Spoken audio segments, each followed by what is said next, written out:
la esperanza en mí volvió, me dio la salvación. Su espíritu mi corazón llenó con su amor. Mas yo quiero conocer de ti, mi Señor, oh cuánto quiero conocerte, vivir según tu voluntad. Todo quiero dar y sin preguntas, Cristo, conocerte más y más. Quiero conocerte reuniones tan maravillosas, digamos, y nosotros, yendo al libro de Santiago, unos versículos anteriores al que hemos leído, si ustedes se recuerdan, ustedes saben que nosotros habíamos mirado algunas cosas que son muy importantes, ¿no? Y una de las cosas bien importantes que habíamos visto en el versículo 18, los versículos anteriores, es que el que produce el nuevo nacimiento es Dios. Y bueno, por eso ya después continúa hablando en el versículo 19, aquellos que son hermanos por causa de que ahora son una nueva creación, ¿no? Dios hace una nueva creación de adentro, ¿no? Que quiere decir que hemos tenido antes un primogenitor, y si vamos a la historia, ¿no?, del pasado, nuestros primeros padres fueron Adán y Eva, pero a través de la historia no nos olvidemos que cuál fue la herencia que nos ha dejado, y es que todos somos pecadores y un día, tarde o temprano, vamos a sufrir consecuencias por el pecado, la condenación eterna. Pero también Dios nos ha dado, digamos, a través de aquel Dios maravilloso que se hizo carne, Cristo Jesús, el Dios hombre, que Él es el segundo Adán, con la cual, digamos, no tuvo pecado, fue santo, fue aquel cordero, no como los corderos que los judíos sacrificaban, porque nunca podía satisfacer lo que exigía Dios en cuanto a su justicia, porque Dios es santo y solamente cubría los pecados. Pero gracias a Dios que Cristo Jesús fue nuestro sustituto, fue el que reemplazó, ¿no?, el lugar que tú y yo merecíamos, porque nuestros primeros padres pecaron contra Dios y también nos dejaron como herencia no solamente la desobediencia, el pecado, pero la condenación eterna. Pero gracias a Dios que Cristo Jesús fue nuestro sustituto, Él murió, derramó sangre, resucitó al tercer día. Y Él, cuando escuchas esta palabra que estamos hablando, produce, digamos, fe por su palabra en cualquier persona, no importa si está vivo físicamente, porque sabemos que después que el hombre pecó en el paraíso, murió espiritualmente. Y entonces necesita la vida de Dios. Y por eso Jesucristo dijo, yo soy la vida. Y tú necesitas la vida eterna, una vida que comienza cuando tú oyes la palabra de fe. Dios produce fe por la palabra y hace una nueva creación. Y ahora es cuando aquel que es nuevo convertido, nueva creación, en el versículo 19 dice el apóstol Santiago, por esto, mis amados hermanos. Un hermano es considerado aquel que ha sido regenerado, que ha sido convertido, que su profesión, ¿verdad?, lo ha llevado a un arrepentimiento que produce frutos de evidencia, ¿no?, de buenas obras. Como el apóstol Pablo le dice a los hermanos de Éfeso, porque por gracia soy salvo. Mis obras no satisfacían lo que Dios requería, pero la obra de Jesucristo sí satisfacía lo que exigía Dios. Entonces, ese es el regalo de Dios. Y ese regalo de Dios ha sido de beneficio para aquellos que nos llamamos hoy cristianos. ¿Por qué? Porque no es por las obras que yo pueda hacer, sino por las obras que tiene que ver de Jesucristo. Pero después de que tú naces de nuevo, eres regenerado, eres una nueva creación, como estamos mirando acá, eres una nueva creación. Dios ha preparado buenas obras para que anduviéramos en ellas.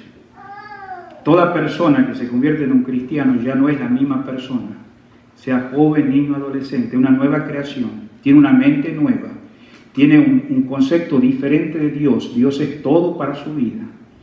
Es transformado por el poder de su palabra en todos los aspectos de su vida. Ninguna religión puede hacer eso. Y por eso ahora el apóstol Santiago puede decirle a los hermanos, mira, la última mensaje habíamos visto 3 características de cómo la palabra puede ser implantada según el versículo, si usted va más abajo, 21, termina la mitad del versículo, dice recibid con mansedumbre la palabra implantada, la cual puede salvar, que dice, vuestras almas. Entonces, nuestros corazones son el terreno, ¿verdad?, donde el sembrador siembra. ¿Quién es el sembrador? Bueno, Jesucristo, Él sembró en corazones cuando Él vino. Pero también después sus seguidores, que son nueva creación, son nueva criatura, son discípulos de Él, también sembraron a través de los siglos, como hasta el día de hoy se ha sembrado la palabra de Dios. Entonces, en el libro de Mateo, capítulo 13, miramos que el sembrador sale a sembrar. Es una podríamos decir, ilustración de que de lo que Dios hace en 4 diferentes terrenos. Ahí en Mateo 13, ahí habla claramente de 4 diferentes terrenos, donde el sembrador siembra la semilla y no da el mismo resultado en los 4 terrenos. ¿Por qué? Porque la semilla cae a la orilla del camino, el sembrador sigue sembrando, la semilla cae entre las espinas y otro semilla cae entre piedras. Pero hay un terreno, digamos, donde dice que es un buen terreno y cae la semilla y en los 3 primeros no da fruto, pero en el último sí da fruto. Y es lo que está queriendo decir el apóstol Santiago acá: recibid con mansedumbre la palabra implantada que puede salvar vuestras almas. Entonces, ahí con eso en nuestros corazones mostramos 3 cosas que pueden, ¿verdad?, tener en cuenta para que esa palabra quede implantada. Primero dijimos que debemos ser prontos para oír. No tiene nada que ver con el oído humano, todos tenemos oído en esta noche, a no ser que pueda haber alguna enfermedad, pero tiene que ver con el oído de nuestro corazón. Hemos visto en segundo lugar que debemos ser tardos para hablar, ¿sí? Sin duda lo vamos a terminar de hablar a ese punto cuando él dice: si alguno se cree religioso, refrene su lengua. Muchos hablan, pero las evidencias de su hablar no va de acuerdo a lo que dice. Entonces dice: sea tardo para hablar. Y por último dice: tardo para airarse, que tiene que ver con el enojo, con el rencor, con la ira descontrolada. Y estos 3 factores, ¿no?, impiden, porque al final dice que la ira del hombre no obra, que dice, la justicia de Dios. Y entonces cuando él dice que como un jardín, ustedes que trabajan en jardinería saben que en un jardín hay flores, diferentes plantas lindas, pero si no se le da mantenimiento, entonces ahí usa una palabra que dice: desechando toda inmundicia, en el versículo 21, y abundancia de ¿qué? De malicia. Y esta palabra malicia viene de esta palabra maleza, ya que se forma en los jardines, y eso impide que esas flores bonitas que se aprecian y otras plantas que puedan dar fruto, entonces impide. Entonces el cristiano tiene que considerar primero ser pronto para oír, tardo para hablar y tardo para airarse, para que de esa manera, con la gracia de Dios, continuamente pueda estar limpiando esa maleza, para que cuando vengas a oír la voz de Dios, sea en la iglesia o cuando tienes un devocional diario todos los días, ¿no?, la palabra implantada, ¿no?, esa palabra implantada está refiriéndose, ¿no?, a esa palabra que no tiene impedimento en el terreno que va a ser sembrado. ¿Por qué? Porque sabemos que está expresando en el versículo 21, desechando toda inmundicia. ¿Y abundancia de qué? De malicia. Sabemos que en el corazón hay donde provienen los malos deseos, las fornicaciones, los adulterios, una lista larga que Jesucristo menciona en los evangelios.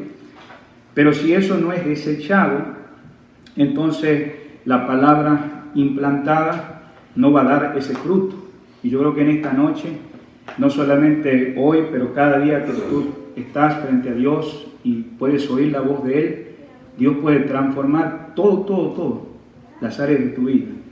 De tal manera que ahora puedes llegar a esta parte, un poquito más abajo, ¿no?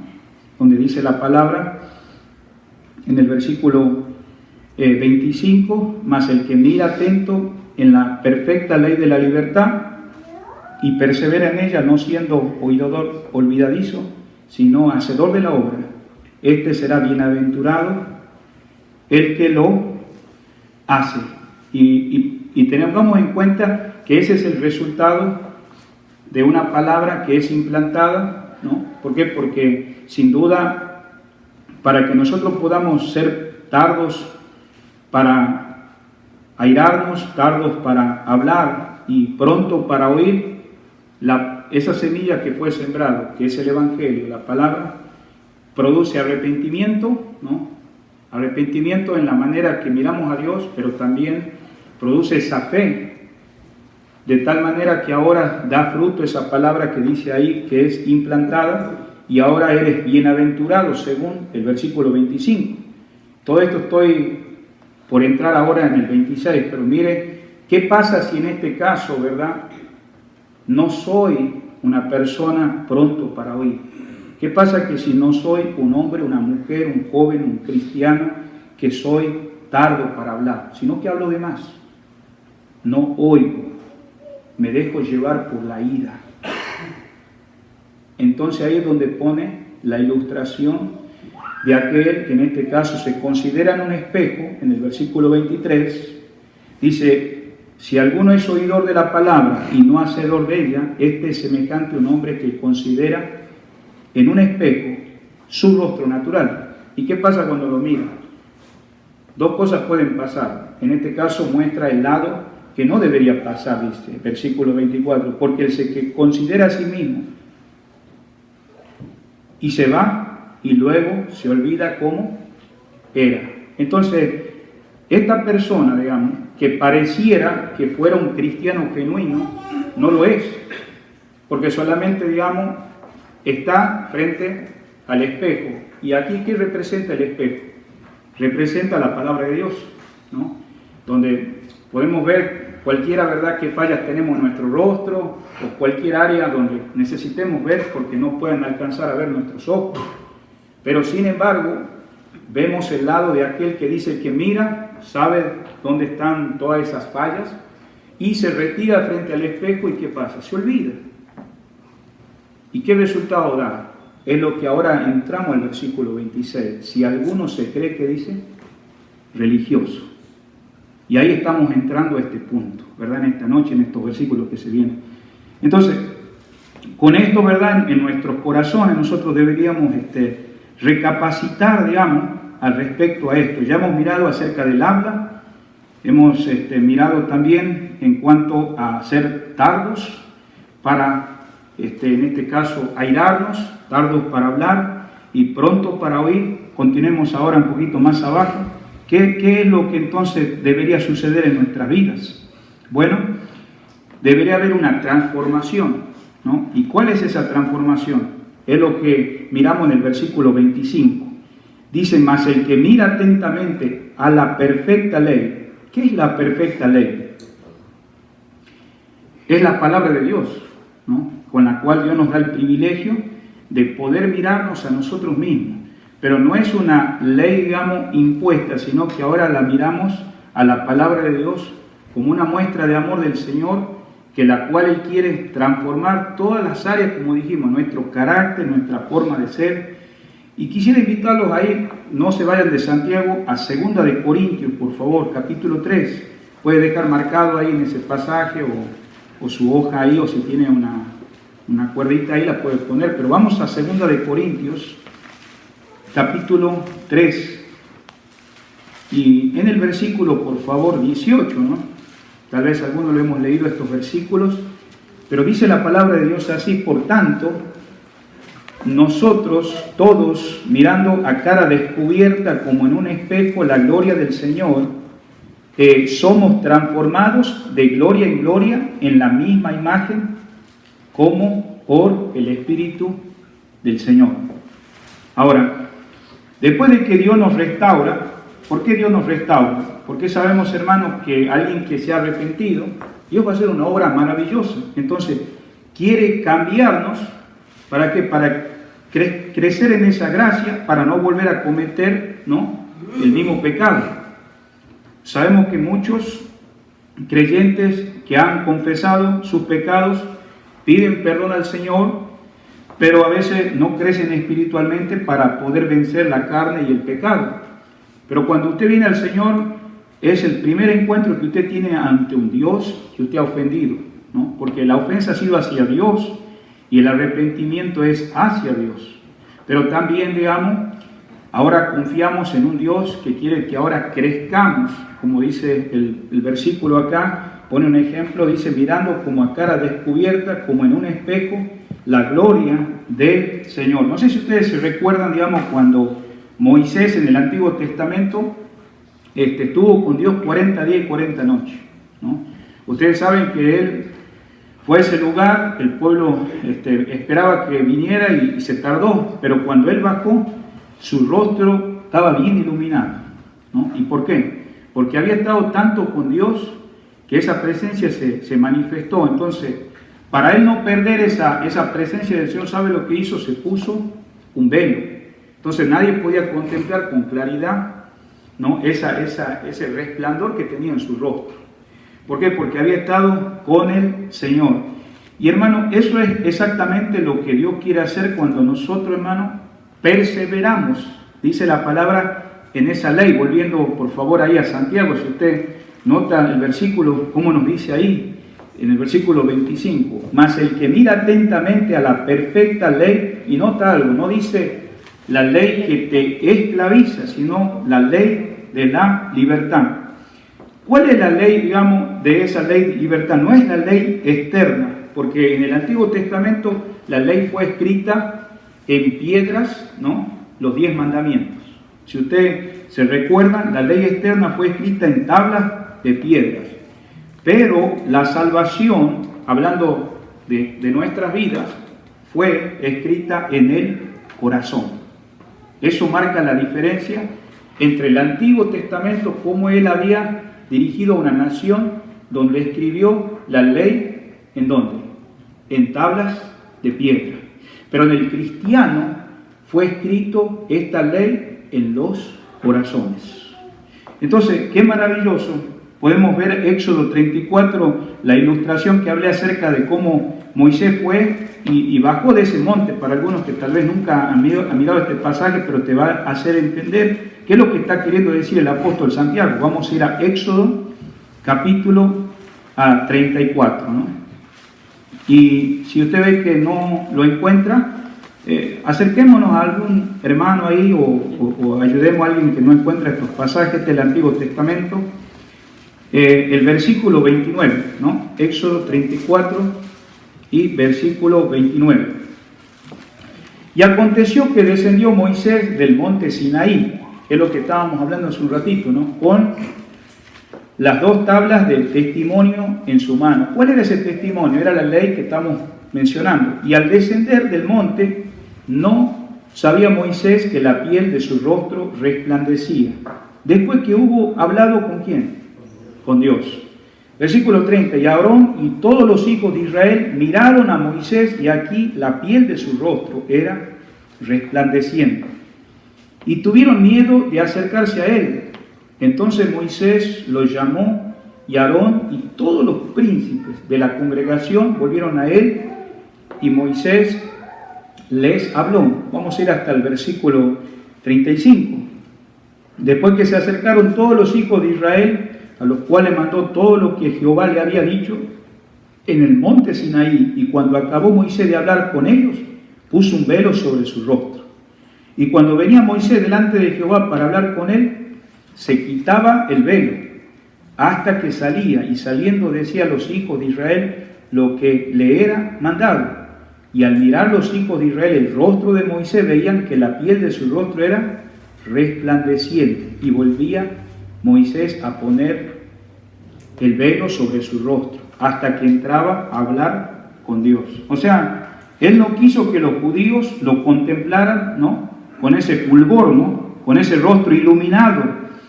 Pero esa iluminación iba ¿qué?, desapareciendo. Si usted nota en los versículos que hemos leído, pero entonces él se cubría ¿con qué? Con ese velo. Sabemos que era algo que era una tela transparente, claro, que no significaba que al poner iba a andar chocando, ¿no?, pero podía ver, pero los demás era algo que representaba, hermano, cuando se acuerda que Jesucristo murió en la cruz del Calvario, pero cuando Él murió, Él estaba diciendo, consumado es, ahí en los evangelios, terminada la obra. Entonces, en el lugar donde entraba el sumo sacerdote, había un templo donde estaba el lugar santo y el lugar santísimo. Ahora, en ese lugar santísimo, digamos, entraba el sumo sacerdote, y en el lugar santo estaban solamente los sacerdotes. Y el sumo sacerdote estaba sobre los sacerdotes. Pero entre ese lugar santísimo y el lugar santo, poniendo un ejemplo acá práctico, estamos en este edificio, y si la mitad de este edificio tuviera una cortina gruesa, eso le llamamos velo. Entonces en el lugar santísimo entraba el sumo sacerdote, y en el lugar santo solamente estaban los sacerdotes. Y una sola vez al año entraba el sumo sacerdote al lugar santísimo. Ese velo era tan grueso que nadie podía mirar del otro lado, esa cortina no podía nadie mirar. Pero ¿sabe lo que había dentro de ese lugar santísimo? La presencia de Dios. Entonces, ese sumo sacerdote tenía que tener mucho cuidado al entrar, porque si él no consideraba su vida, porque Dios es santo, Él es omnisciente, omnipresente, omnipotente. Entonces, él tenía que entrar con un cuerpo, con su vestimenta que Dios ya le había designado a través de Moisés, lleno de campanas, de tal manera que cuando entraba se sentían esas campanas en movimiento. Pero también los sacerdotes no podían entrar, y él entraba para presentar sacrificio al Señor, lo que a él le agradaba, pero también iba con una cuerda en su pierna, en su tobillo, para que él caminando, si esa persona había fallado, inmediatamente, digamos, moría en la presencia de Dios en el lugar santísimo. ¿Quién era ese sumo sacerdote? Era un simbolismo, digamos, de aquel, digamos, que un día en el futuro, estamos hablando de Cristo Jesús, Él es nuestro sumo sacerdote. Y cuando Cristo murió en la cruz del Calvario, dijo una palabra, consumado es. Y dice que ese velo se rompió. Y todos nosotros, digamos, ahora los cristianos que hemos creído en el Señor, somos sacerdotes. Todos aquellos que hemos confiado en Él, y Él es nuestro Salvador y Señor, nos ha hecho sacerdotes. Ahí tú puedes verlo en 1 de Pedro capítulo 2. Pero nuestro sumo sacerdote es Cristo, quien entró por nosotros, y vemos que el velo se rasgó, quitando así el velo que había entre el hombre y Dios. O sea, ¿quiénes eran estos sacerdotes en el Antiguo Testamento? Eran los que servían a favor del pueblo. El pueblo no podía, cualquiera de las 12 tribus de Israel, solamente la tribu de Leví y la descendencia de Aarón, servir a Dios en el templo. Nadie tenía el derecho y ni el privilegio de servir o de interceder por ellos mismos, sino los sacerdotes. Hoy nosotros los cristianos somos sacerdotes y tenemos el privilegio, digamos, que ese velo se rasgó. Ya no hay gente que tiene estos privilegios como en el Antiguo Testamento, sino que ahora todos los que hemos creído y somos cristianos, somos sacerdotes y podemos venir en confianza a ese sumo sacerdote, ¿no?, que intercede por nosotros. Ya el velo está roto, ¿no?, que ya no hay ese velo que había en el Antiguo Testamento. Y eso a nosotros nos hace ver que quitando así el velo que había entre el hombre y Dios, el profeta del Antiguo Testamento, hablando de Moisés, se puso el velo para cubrir la gloria, ¿no?, temporal, pero eso se iba desvaneciendo en su rostro. Pero el creyente hoy, tú y yo, del Nuevo Testamento, no tiene velo. Nosotros no tenemos velo.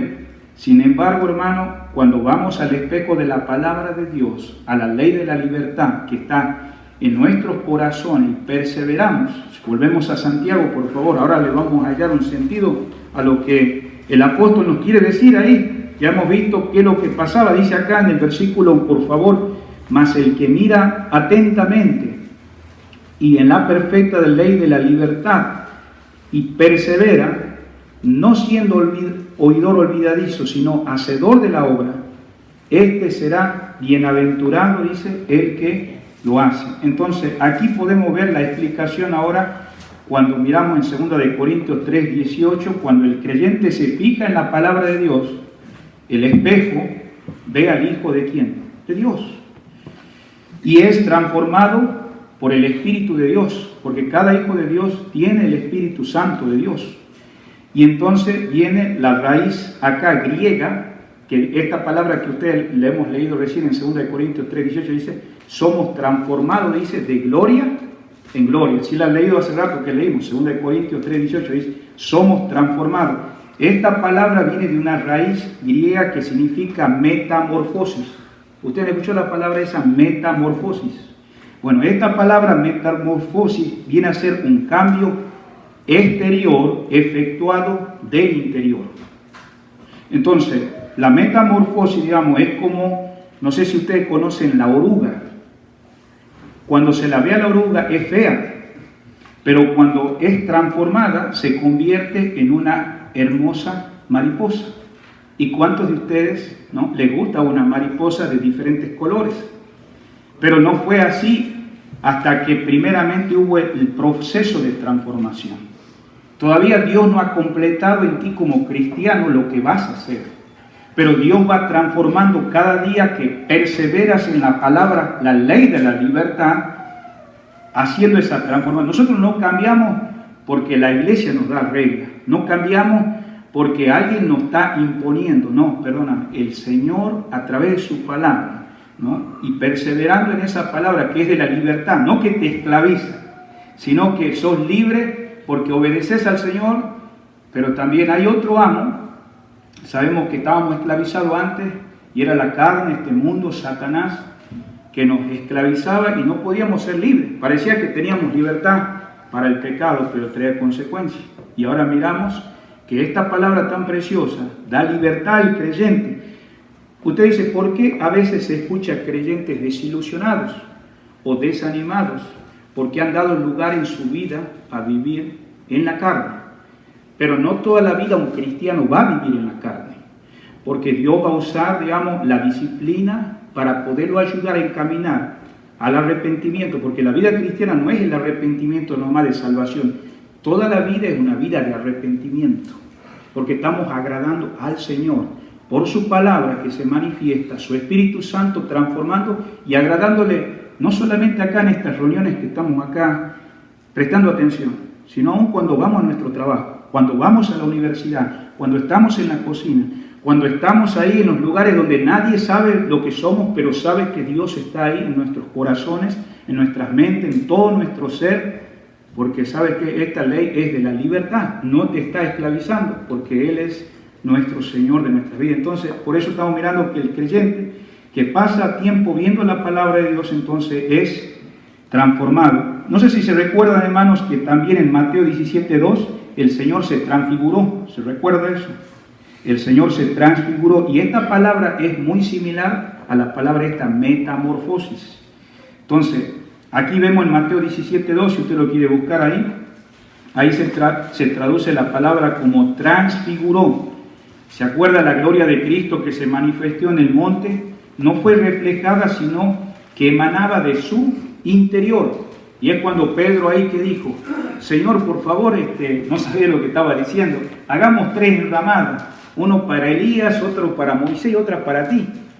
Y claro, todo eso después ya no estuvo, pero ¿de dónde emanaba esa luz? De su interior. ¿Y quién era esa persona?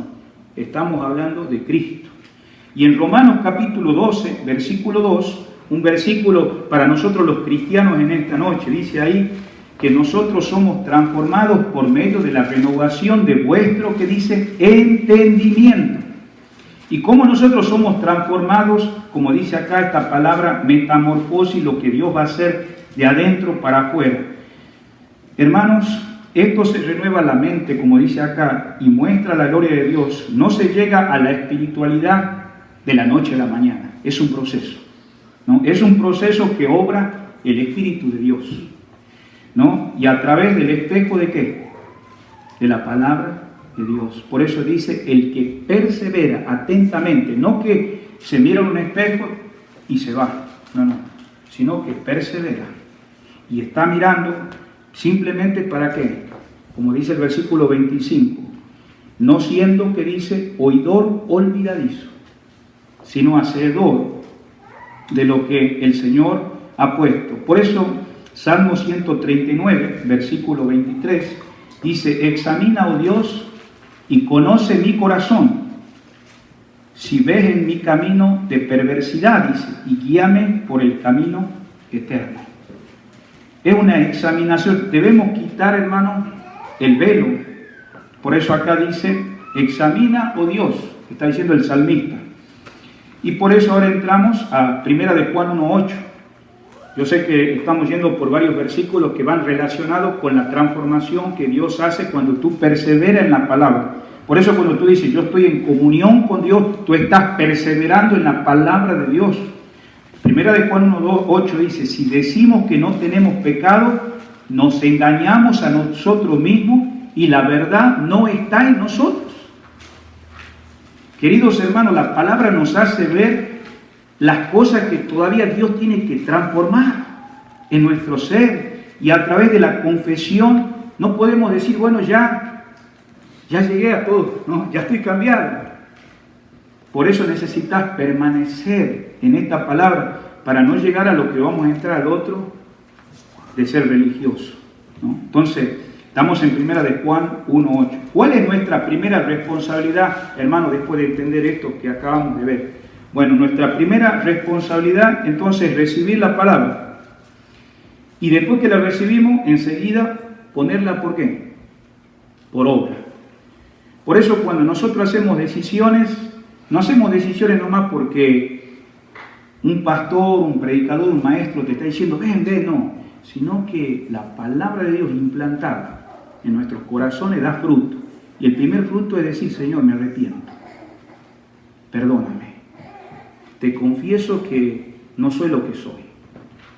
Cae ante un Dios santo. Señor, ayúdame. No puedo seguir así. Por eso tenés que darte cuenta que no es decir, no, yo voy a hacer las cosas en mi fuerza, porque eso ya no es una transformación. ¿Cuántas personas hacen en su fuerza cambio? Si tuviéramos que reunir un grupo de personas que alguna vez han sido alcohólicos, ellos podrían tratar de dar palabras en su testimonio, mira, yo hice esto, yo trabajé esto, me separé de esto, dejé estos amigos. Pero un día tarde o temprano ellos mismos se van a defraudar.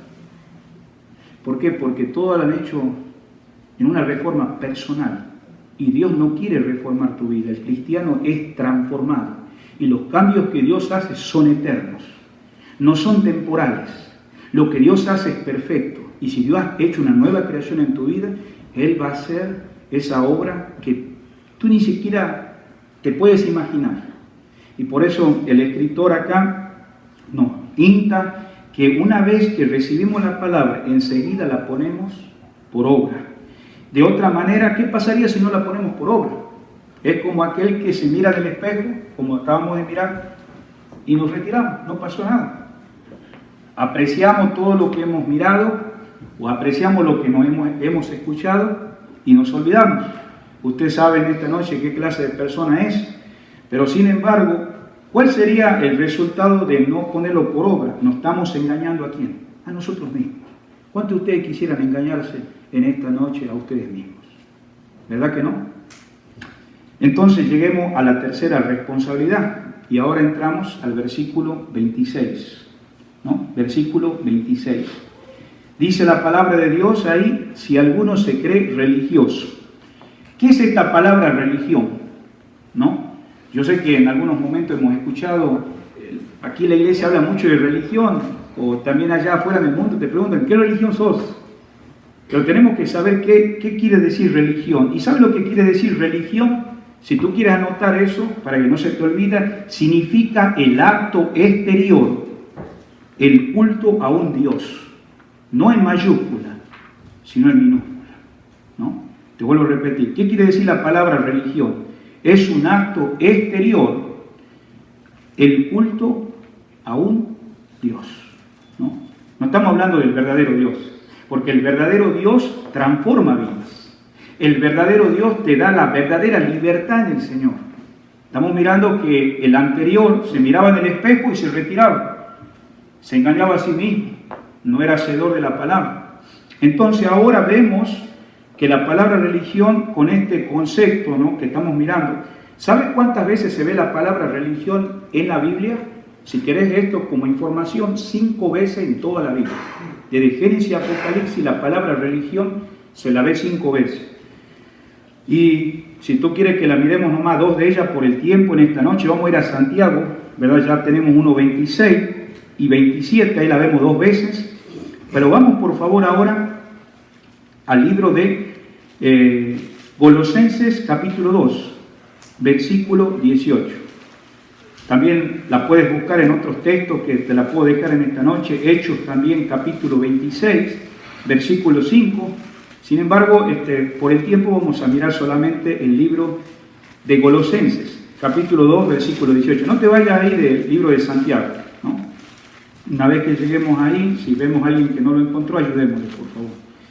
Dice la palabra de Dios en el versículo 18: nadie os prive de vuestro premio, afectando humildad y culto a los ángeles, entremetiéndose en lo que no ha visto, vanamente hinchado por su propia mente carnal. La palabra acá dice culto, por supuesto que dice a los ángeles, pero esta palabra culto es religión, ¿sí? A veces el mismo significado de religión en las Escrituras tiene el significado de culto, para que tengamos en cuenta eso. Entonces vemos acá que hubo ángeles en la Biblia que aparecieron a personas y bueno, impulsados algunos por el temor, quisieron adorarle, ¿no? ¿Y qué le dijeron los ángeles? No me adores a mí, soy un consiervo tuyo, soy alguien como tú. ¿Adora a quién? Al Señor, ¿no? A Dios. Pero hay otros versículos que tú lo puedes anotar ahí en tus notas, Hechos 26:5. Entonces, pero también en el versículo 27, ya ve que vemos en el 26 dice religioso, pero también en el 27 expresa la palabra que dice religión. Pero hay una diferencia entre el versículo 26, entre ese religioso, y el 27 que dice la religión, que dice pura. Hay una diferencia entre una y la otra. Y aquí vemos acá que la religión pura no tiene que ver con ceremonias. La religión pura no tiene que ver con templos. La religión pura no tiene que ver con días especiales. La religión pura, ¿saben qué consiste? ¿Querés en esta noche tener claro el versículo? Consiste en la práctica de la palabra de Dios. Vivimos en tiempos donde la gente solamente, dice que tiene religión, pero no vive lo que dice saber, porque se mira en un espejo y se va. Pero la verdadera religión pura, que el apóstol, ¿verdad?, Santiago quiere dar a entender, dice que consiste en la práctica de la palabra de Dios y en anunciarla también a otros. Por medio del habla, por medio del servicio, ¿no?, y por medio de nuestra separación del mundo. Porque eso lo vamos a ver cuando empieza a decir en el versículo 26, ¿no?, y 27. Primero dijimos por medio del habla, segundo por medio de nuestro servicio, y en tercer lugar por medio de la separación. En primer lugar, el versículo 26, por favor, dice: si alguno se cree religioso entre vosotros y no refrena su lengua. Si notas algo, en el versículo 19 habla que uno debe ser tardo, que dice, para hablar. Entonces es muy importante, ¿no?, esto, porque si no somos tardos para hablar, siempre nosotros queremos tener la razón y justificar lo que somos. Sin embargo, todos los que estamos acá en esta noche queremos que la palabra sea implantada cada día en nuestras vidas y siga dando fruto, ¿no?, y siendo transformados, así como le pasó a Moisés, ¿no?, como también el Señor dio esa luz de luminosidad, a esos, ¿no?, discípulos que estaban con él, y como el apóstol Pablo anima a los hermanos romanos, que dice en el versículo 2 que somos transformados por medio de la renovación, que dice, de vuestro entendimiento. Entonces, estamos mirando en el versículo 26 que que se cree religioso debe refrenar lengua, y también hay engaño en su corazón. ¿Y de qué le sirve toda esa ceremonia, esos templos, esos días especiales? Todo es vano. Entonces, tenemos que tener en cuenta el versículo 26. Hay varias referencias del habla en la carta de Santiago. ¿Ustedes sabían eso? Mire que no vamos a irnos a otros libros ahora. Nomás en la carta de Santiago, esto da la impresión que la lengua es un problema serio en la congregación que Santiago estaba dando a entender. Y yo creo que nuestro día nos está ayudando en esta noche a nosotros también. 2000 años después, mire por favor ahí a Santiago, capítulo por favor 2, versículo 12. Dice las Escrituras acá: así habla y así que dice, hacer. Nota cómo va coordinado el hablar, ¿con qué? Con el hacer. Como los que habéis de ser juzgados por la ley de qué? De la libertad. Estamos mirando acerca de qué? Del habla. Miren conmigo, por favor, capítulo 3, ahí nomás enseguida, no tienen que correr muchos libros, versículo 1 al 3. Hermanos míos, no os hagáis maestros muchos de vosotros, sabiendo que recibiremos mayor condenación. Y note por qué dice maestro, porque en el tiempo de Santiago había muchos maestros. ¿Cómo le decían a los fariseos? Maestro, ¿no? Rabí. Y es peligroso cuando nosotros empezamos a sentirnos que sabemos más que todos, ¿no? Y más si nosotros, yo sí, hermano, en esta noche le estoy exponiendo este pasaje, no me considero que yo sé más que ustedes. Yo estoy aprendiendo con ustedes y nos sometemos al maestro de maestros, nuestro Señor, hermanos. Porque acá, hermano, el peligro de sentirnos superiores que todos lo sabemos es lo que están estos creyentes cayendo. Dice, no os hagáis maestros muchos de vosotros, sabiendo que recibiremos mayor condenación. ¿Por qué? Porque todos ofendemos muchas veces. Y si alguno no ofende en palabra, este es varón perfecto, capaz también de refrenar todo el cuerpo. Y aquí nosotros ponemos freno en la boca de los caballos, para que nos obedezcan, y dirigimos así todo el cuerpo. ¿De qué está hablando acá? Del hablar, ¿no? Creo que nunca falta en mucho hablar pecado. Y por eso es lindo cuando uno ora decir, Señor, mira, te pido perdón porque tal vez he hablado de más, ¿no? Cosas que no he tenido que ir a hablar lo que había en la abundancia de nuestro corazón. Entonces estamos hablando del hablar. Primero, hablar. Tenemos que mirar nuestras lenguas. Mire por favor el versículo 14. Pero si tenéis celos amargos y contención en vuestro corazón, no os jactéis ni mintáis contra la verdad. Porque esta sabiduría no es la que desciende de lo alto, sino terrenal, animal, diabólica. El último versículo 16. Porque donde hay celo y contención, allí hay perturbación y toda obra perversa. Entonces, está mostrando todo esto lo que va relacionado con el hablar. Mire por favor conmigo ahora al capítulo 4. Al capítulo 4. Mire conmigo al versículo 11. La palabra dice, hermanos, no murmuréis los unos de los otros. El que murmura del hermano y juzga a su hermano, murmura de la ley y juzga de la ley. Pero si tú juzgas la ley, no eres hacedor de la ley, sino juez. Y ahora marca, uno solo es el dador de la ley, que puede salvar y perder. Pero tú, la pregunta es, ¿quién eres para que juzgues a otro? Entonces estamos mirando que en esta carta hay varias referencias en cuanto a ¿qué? Al hablar.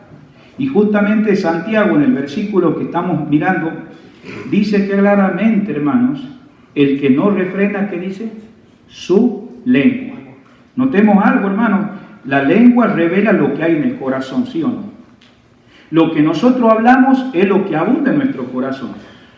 No hay otra cosa. Mateo 12, 34 y 35, tú lo anotas, no vamos a ir ahí, pero si tú lo quieres anotar ahí, claramente el Señor usa al apóstol Mateo y le dice a los religiosos, ¿verdad? No le dice a los cristianos, a los discípulos, dice, generación de víboras, ¿cómo podéis hablar lo bueno siendo malos? ¿Qué eran estos religiosos? Hacían ceremonia, cada sábado iban a la sinagoga, tenían una apariencia de piedad. Pero es lo que el apóstol Santiago está diciendo. Si alguno se cree religioso entre vosotros y no refrena su lengua, entonces él le tiene que terminar diciendo, porque de la abundancia del corazón habla la boca. Entonces nosotros mirando en esta noche la referencia esta, Entonces es la lengua que revela lo que hay en el corazón. Si el corazón es puro en esta noche, lo será en el habla. ¿Es correcto eso? Si el corazón, ¿verdad?, de ese cristiano es puro, lo va a revelar en su conversación. ¿Sí? Una lengua controlada equivale a un cuerpo controlado. Y por eso te animo a leer que esta noche, después de que nos vayamos a nuestros hogares, leas todo el capítulo 3 del 1 al 12, justamente habla de la lengua. Y por eso tenemos que tener cuidado, porque si nos creemos religiosos, ¿verdad?, religiosos a un culto, a un Dios, a un acto exterior, ¿viste? Yo no quisiera nomás tener una apariencia de alguien que religioso es aquí, porque la verdad hay una religión pura y es la que vamos a terminar hablando en unos minutos. Vemos también, hermano, en segundo lugar, que también tenemos que mirar nuestro servicio. Y mire lo que dice acá en el versículo, por favor, ¿no? 27. Habla, la religión pura y sin mácula delante de Dios el Padre es visitar a los huérfanos y a las viudas en sus tribulaciones. Visitar, ¿qué dice? A los huérfanos y a las viudas. Hermano, nosotros podemos ver, digamos, a través de la palabra de Dios, visitar a los huérfanos es algo bueno, es algo malo. Es algo bueno, es una buena obra. Visitar, digamos, a las viudas en tribulaciones también es algo bueno, es algo malo, es algo bueno. Pero la religión pura no va nomás solamente por la acción exterior. ¿Por qué digo esto, hermanos? Porque, hermano, después que nosotros nos vemos a nosotros mismos en el servicio y a Cristo en el espejo de la palabra, porque nos miramos frente a esa palabra santa y pura, nos hace ver Dios que todavía Dios tiene que transformar nuestro ser, nuestra vida. Debemos ver también a otros en su necesidad y ahora vamos a empezar a ver algo mucho más importante para comprender lo que es un servicio puro en una religión pura. Mire conmigo el libro de Isaías en el Antiguo Testamento, ¿no? Por favor, no se vaya de Santiago porque vamos a finalizar este versículo en un minuto más. Por favor, vamos al libro de Isaías. Y en el capítulo 6, el profeta Isaías se encuentra sin saber frente a Dios. Y en los breves versículos que leamos vamos a observar algunas cosas. Dice la palabra de Dios: en el año que murió el rey Usías, vi yo al Señor sentado sobre su trono alto y sublime, y sus faldas llenaban el templo. Estamos en el versículo 1 de Isaías 6. Por encima de él había serafines, cada uno tenía 6 alas, con 2 cubrían su rostro, con 2 cubrían sus pies, y con 2 volaban. Y el uno al otro daba voces diciendo: Santo, Santo, Santo, Jehová de los ejércitos. Toda la tierra está llena de su gloria. Y los quiciales de la puerta se estremecieron con voz del que clamaba, y la casa se llenó de humo. Entonces dije: ay de mí, que soy muerto, porque siendo hombre inmundo de labios y habitando en medio de pueblo que tiene labios inmundos, han visto mis ojos al Rey, Jehová de los ejércitos. Y voló hacia mí uno de los serafines, teniendo en su mano un carbón encendido, tomado del altar con una tenaz, y tocando con él sobre mi boca, dijo: he aquí que esto tocó tus labios, y he quitado tu culpa y limpio tu pecado.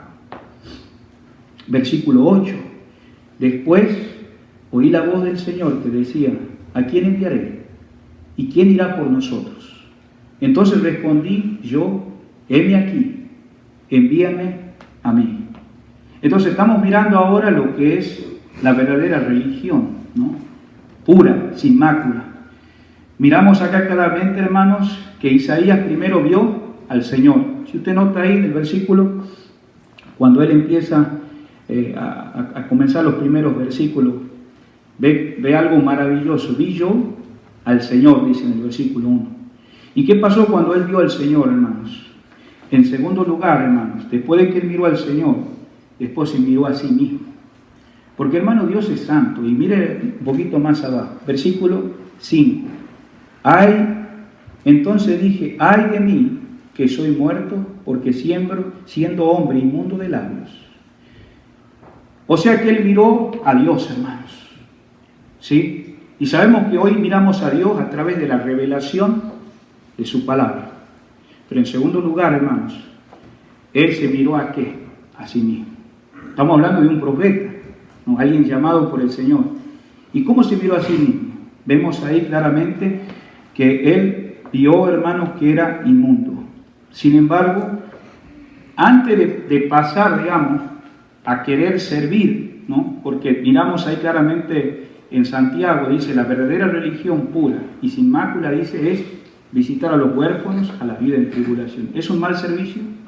Estamos mirando que antes de hacer eso y tener una religión pura en nuestras vidas, a un verdadero Dios santo, a un Dios omnisciente, que conoce las intenciones de nuestro corazón, tuvo que saber Isaías quién era Dios.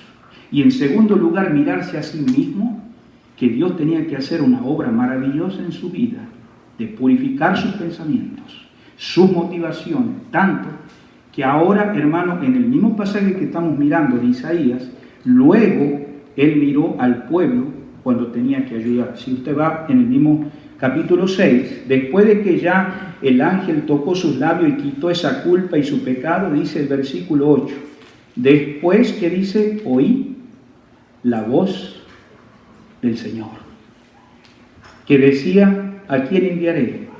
¿Y quién irá por nosotros? Hermanos queridos, si usted va de vuelta al libro de Santiago, el Señor, hermano, en una verdadera religión pura y sin mácula, de visitar huérfanos y visitar viudas en tribulaciones. Podía haber dado otra lista más larga, Santiago, ¿no? De tantas obras buenas que podemos hacer. Pero él pone un ejemplo, ¿sabes por qué? Porque en el tiempo que Santiago escribió, hermanos, ¿sabe lo que estaba pasando, hermanos? El fariseísmo, el saduceísmo, el judaísmo, hermano. Así es el trabajo. Yo te quiero animar a que tú mires Mateo 23. Y justamente el Señor dice claramente que los religiosos iban y visitaban las viudas. Y que hacían proselitismo y tantas cosas hacían que ellos iban a recibir mayor condenación por eso. ¿Pero por qué? Por la obra que estaban haciendo. Hermano, ellos iban a visitar a las viudas, ¿no? Y una viuda, ¿qué es una viuda? Una mujer que no tenía esposo, que sus hijos lo habían desamparado, y su intención no era ayudar al prójimo, su intención era despojar lo último que tenía.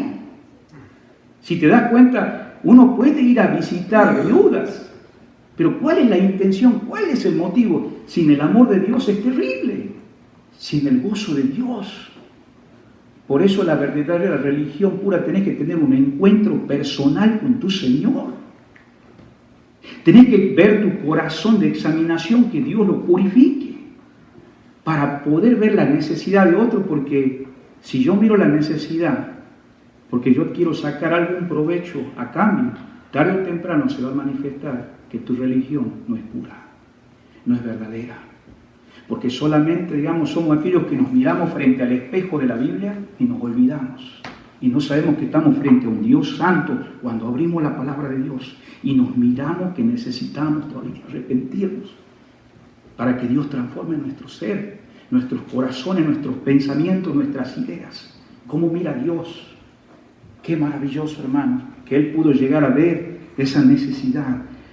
Hermano, las palabras no son ningún sustituto para las obras del amor.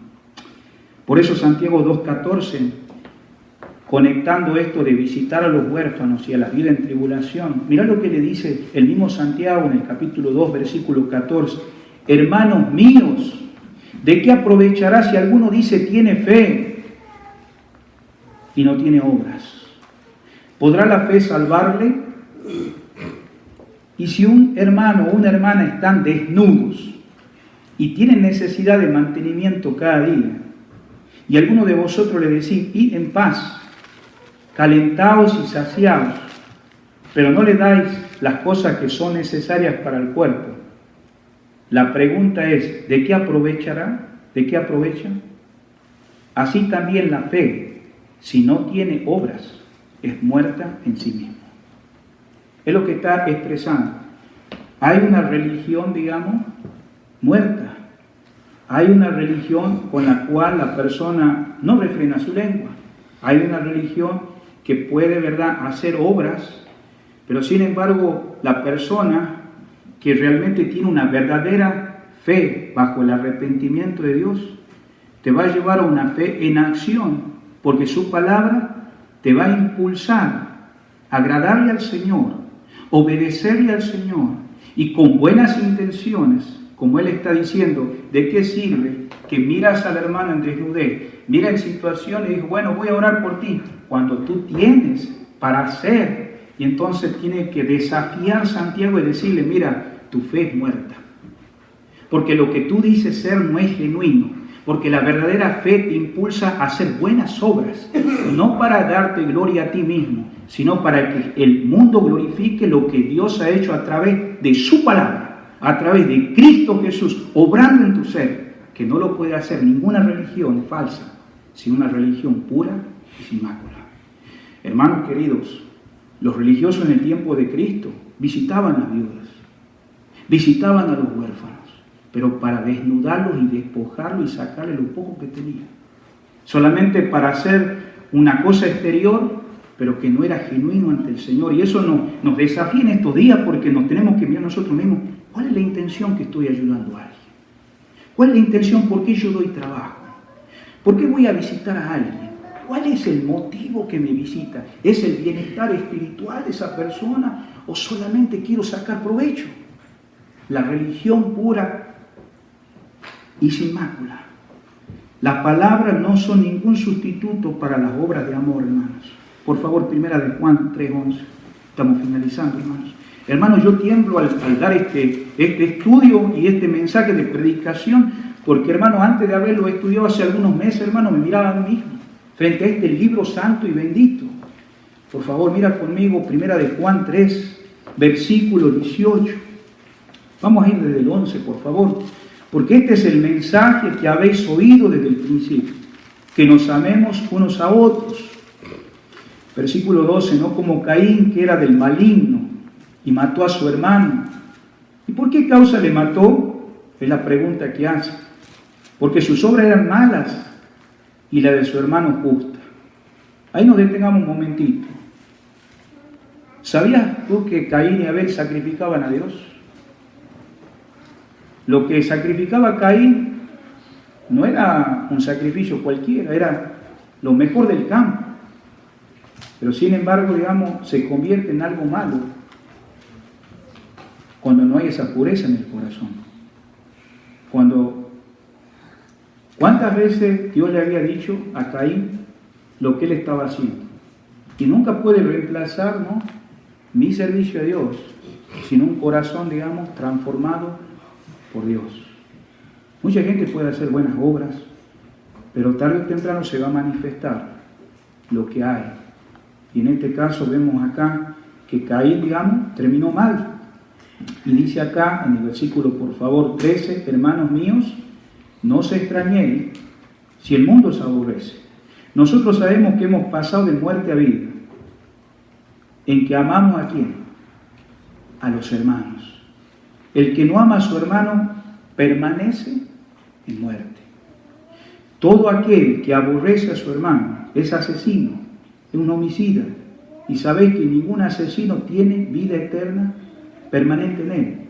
¿Sabéis que no necesitas ir con un cuchillo a matar a tu hermano? ¿Te acordás lo que hizo la gente con Jesucristo cuando lo entregó a Pilato, a Herodes? Lo entregó, digamos, a estos hombres. Ellos, al rechazar a Cristo, ya lo habían matado a Cristo en su corazón, para que otros ejercieran la muerte como los romanos que lo podían hacer. Querido, tenemos que examinarlo. Claramente la palabra nos dice claramente ahí que ningún asesino tiene vida eterna permanente en él. Versículo 16, en esto hemos conocido el amor, en que puso su vida por nosotros. También nosotros debemos poner nuestras vidas, y ahora pone algo, no por cualquiera, dice por los hermanos. Por los hermanos, aquellos que han confiado en el mismo Señor y Salvador. Pero el que tiene bienes de este mundo, está hablando a un cristiano, y ve a su hermano tener necesidad, y cierra contra él su corazón. La pregunta es, ¿cómo mora el amor de Dios en él? Esto puede ser, hermano, hacia tu familia, puede ser hacia tu esposa, puede ser hacia la congregación donde te reúnes, teniendo la posibilidad de hacer y cierras tu corazón. Ahí sale a relucir, digamos, que no es la religión pura. Es una religión que a veces hablamos mucho, que decimos mucho. Hijitos míos, no amemos de palabra, ni de lengua, igual de frente, sino de hechos y de verdad. Dios, hermanos, no aprueba que paguemos para que otros sirvan, cuando se requiere de nuestro propio servicio. Y termina el versículo 27, donde estamos ahí en el libro de Santiago, al final dice, no solamente dice visitar a las viudas, no solamente dice visitar a los huérfanos, pero dice separarnos de ¿qué? Del mundo. La religión pura, hermano, es decir al mundo como Santiago quiso decir, ¿no? Toda la sociedad, ¿verdad? Sin Dios. Satanás sabe quién es el príncipe de este mundo. Él lo puede leer en San Juan 14:30. Y los incrédulos son los hijos de este mundo. En Lucas 16:8, ahí habla, los hijos de este mundo son los incrédulos. En San Juan 17:11 al 17, el Señor ora por ti, ora por nosotros, ora por nuestras vidas. Léelo en esta noche. Es la oración que el Señor oró por ti hace más de 2000 años. Y siendo hijos de Dios, estamos en este mundo físicamente. Ojalá que pudiéramos irnos de este mundo ya, hermanos, pero estamos todavía en este mundo. Pero no somos del mundo. ¿Por qué? Porque el Señor, hermano, nos ha rescatado. Y en el versículo 18, hermano, de San Juan 17, ¿no? Dice ahí claramente en ese versículo, como tú me enviaste al mundo, así yo los he enviado al mundo. Así dice el versículo 8. ¿Y cómo, hermano, qué podemos hacer mientras estamos en este mundo? Solo debemos mantenernos separados del mundo para poder servir a otros. Hermano, el mundo quiere mancharte. Todos nosotros en un ratito más nos vamos a la casa. Y esta semana hay muchas cosas que este mundo te quiere manchar. Nuestra carne todavía quiere irse por lo malo. Muchas cosas que nos atraen. Y es por eso que no existe ninguna amistad entre el mundo y el cristiano. Santiago 4:4, el mismo libro que estamos estudiando, dice ahí, oh almas adúlteras, no podéis tener amistad con el mundo. ¿Por qué? Porque si yo tengo amistad, me puedo llevar bien, empiezo a hacer lo que ellos hacen, empiezo a pensar como ellos, tarde o temprano voy a estar contaminado. Y ahí se va a manifestar que la religión que digo profesar en un Dios vivo verdadero, nunca fue, sino que más bien, digamos, ahora se manifiesta, ¿no? Que es una religión falsa, lo que yo me estoy engañando a mí mismo. Por eso vemos aquí claramente en primera de Juan 2:15, no améis, que dice, al mundo, ni las cosas que están en el mundo. No está diciendo de una licuadora, no está hablando de una máquina de cortapasto, no está hablando de una ropa, está hablando cómo el mundo valora las cosas, cómo piensa el mundo, ¿no? Cómo vive este mundo y cómo corre este mundo. Nosotros no corremos como este mundo, pensamos muy diferente, tenemos un temor de Dios. Sabemos que, hermano, no es temor a la iglesia, no es temor a los pastores o a ciertas personas que tal vez me están pensando juzgar. Querido, el Señor está en nuestras vidas y por eso dice, no podemos amar al mundo. Y ahí aclara, dice que el que lleva el amor de este mundo, ahí si usted lee hasta el 17, el amor de Dios no permanece en él. ¿Y cuántos de ustedes, queridos hermanos, cuando examinamos esto y si no tenemos cuidado, podemos llegarnos a conformar al mundo? Hace rato leímos Romanos 12:12, recuerdo, pero 12:1 dice, así que hermanos, os ruego por la misericordia de Dios, no te conformes a este mundo, porque ¿sabe cuál será el resultado? No seremos condenados por otro cristiano, pero vamos a ser condenados por este mundo. Y el mundo te va a decir, tu religión es falsa, es una más de las nuestras, pero la religión de Cristo es pura, sin mácula. Y hermanos, como resultado, como dijimos, pero también primera de Corintios 11:32, hermanos. Qué maravilloso, hermano, y lo voy a leer por ustedes. Mas siendo juzgados, dice, somos castigados por el Señor, para que no seamos condenados, ¿qué dice? Con el mundo. Esto, hermano, no quiere decir que perderemos nuestra salvación. Para nada, queridos hermanos. Pero perderemos lo que hayamos logrado. ¿Se acuerda de la vida de Lot? Lot, digamos, ilustra este principio. Ustedes que han estado comenzando a leer la Biblia en estos días, ustedes saben que han pasado en estos días por esa parte, donde Lot, ¿no?, se separó de Abraham, se dejó llevar por su vista, por sus pensamientos, y terminó en Sodoma y Gomorra. Y luego que vio Sodoma y Gomorra, también, hermanos, Sodoma entró en su vida. Y no solamente eso, perdió su testimonio ante su propia familia. Si ustedes se recuerdan, sus propias hijas abusaron de él, dándole alcohol, bebida alcohólica. Y cuando el juicio cayó sobre Sodoma, Lot perdió todo. ¿Cuántas cosas habrá construido Lot ahí en Sodoma? ¿Cuántas cosas habrá adquirido? Pero salió con lo puesto, ¿sí? Y eso es, hermano, no es necesario que como creyentes, hermanos, en esta noche sigamos uniéndonos al mundo. Por eso dice, la verdadera religión es guardarse sin mancha de este mundo, para que, hermano, tú puedas tener un ministerio ante nuestro Señor Jesucristo sin mancha.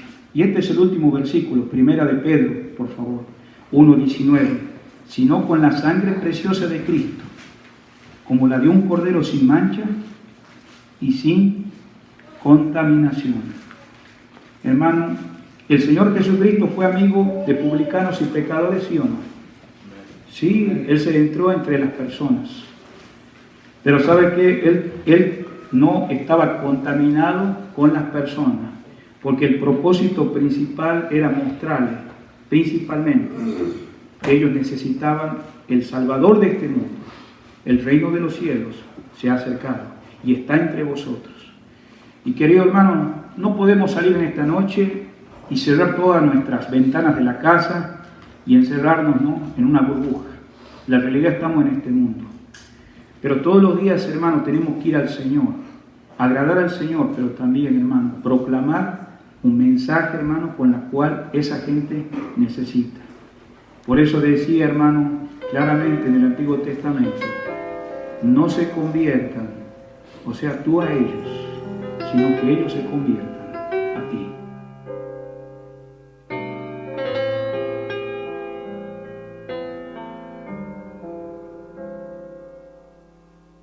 Cuando estaba muerto por pecar, Cristo me salvó, y por su gracia Él hizo cambiar mi corazón, y la esperanza en mí volvió, me dio la salvación. Su espíritu mi corazón llenó con su